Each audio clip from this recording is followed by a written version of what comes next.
Eh ben Marguerite, qu'est-ce qui t'arrive? T'as fait un cauchemar? Non, pas vraiment, mais un drôle de rêve. Où des gens faisaient des gestes curieux sur une sculpture de vache. Ah, mais ce que tu décris, ça ressemble aux cérémonies qui ont lieu en Inde, où les vaches sont sacrées. Sont quoi? Sacrées. Mais ça veut dire quoi? Eh bien, ça veut dire qu'elles sont un peu comme des déesses, qu'on doit les respecter et même les adorer. Et ça fait très longtemps que ça dure, tu sais. Regarde, sur ces images anciennes, les gens, comme dans ton rêve, organisaient des défilés pour célébrer les vaches. Mais elles étaient déguisées?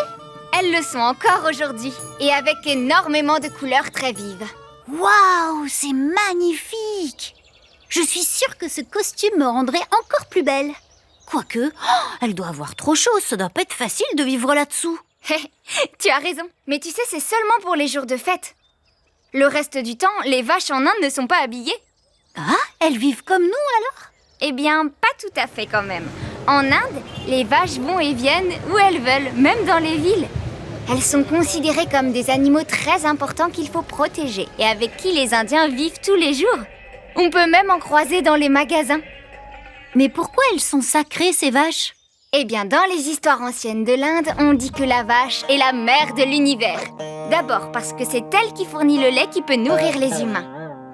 Ensuite parce qu'elle est la mère des taureaux qui tirent les charrues pour travailler dans les champs.